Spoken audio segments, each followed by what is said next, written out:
Assalamualaikum warahmatullahi wabarakatuh. Selamat pagi anak-anakku semuanya. Bagaimana kabarnya hari ini? Semoga kita semua selalu dalam lindungan Allah Subhanahu wa taala. Bertemu lagi pada hari ini, hari Selasa, dengan mata pelajaran Bahasa Indonesia kelas 11 bersama dengan saya, Ibu Aya. Pada kesempatan kali ini, Bu Aya akan menyampaikan bab kedua pada semester genap ini tentang karya ilmiah. Yang akan Bu Aya jelaskan yaitu tentang mengidentifikasi karya ilmiah dan struktur dari karya ilmiah. Mengidentifikasi karya ilmiah. Karya tulis ilmiah atau biasa disebut dengan karya ilmiah merupakan sebuah karangan atau laporan yang ditulis berdasarkan pemikiran atau penelitian dalam masalah tertentu.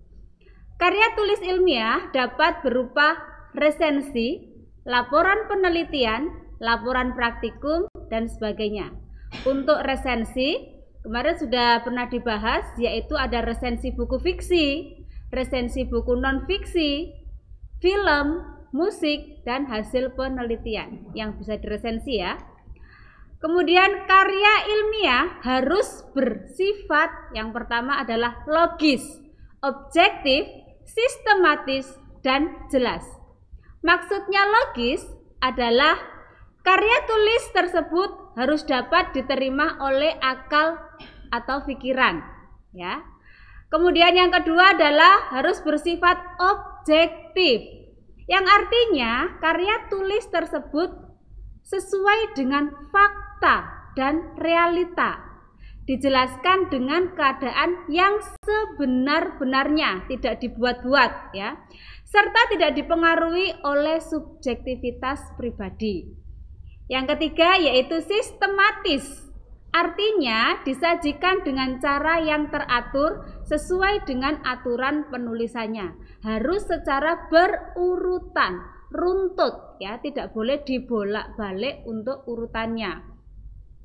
Yang keempat yaitu harus jelas, bahasa yang digunakan harus lugas, efektif, dan tidak menimbulkan penafsiran ganda atau tidak ambigu ya, harus menggunakan bahasa yang sebenarnya. Dalam membuat karya ilmiah harus didukung dengan data-data yang valid. Bahasa yang digunakan dalam karya ilmiah juga harus lugas, runtut, dan logis. Karya ilmiah haruslah dapat dipertanggungjawabkan kebenarannya, meski kebenarannya itu bersifat tentatif atau hanya sementara. Suatu karya ilmiah harus didukung oleh banyak informasi dan sumber yang relevan. Untuk memperoleh informasi dapat ditempuh dengan cara berdialog atau berwawancara secara langsung dengan narasumbernya, kemudian menyebarkan angket atau memberikan tes, atau bisa juga secara observasi langsung ke tempat kejadian. Selanjutnya, struktur karya ilmiah. Struktur karya ilmiah ini ada 3, bagian awal, kemudian bagian isi, dan bagian penutup. Bagian awal berisikan sampul dan halaman judul. Kemudian yang kedua, halaman pengesahan bahwa karya ilmiah tersebut sudah disahkan oleh pihak terkait. Yang ketiga, kata pengantar, daftar tabel, grafik, bagan atau skema jika ada. Dan yang keenam adalah daftar singkatan.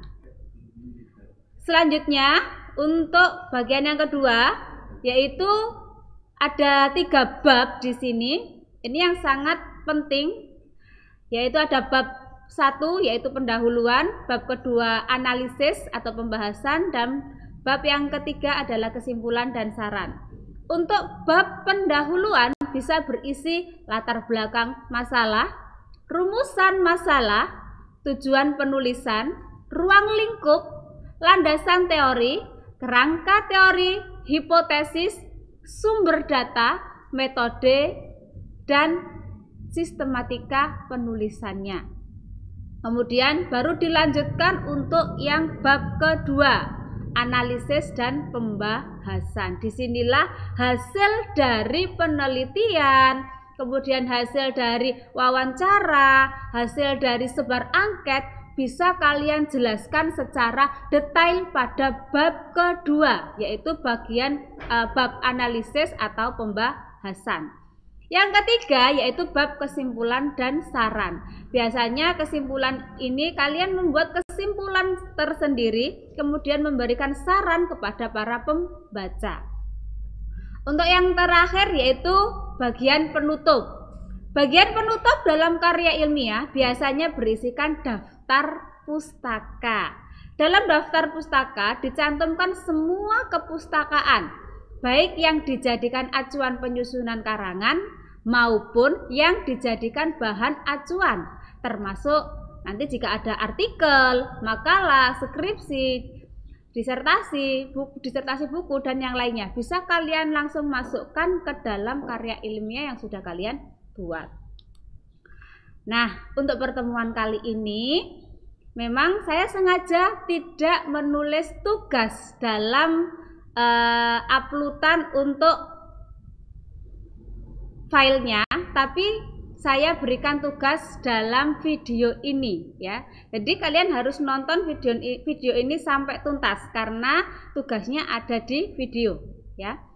Silahkan mencari 20 kata ilmiah beserta artinya. Kata ilmiah itu yang seperti apa, Bu?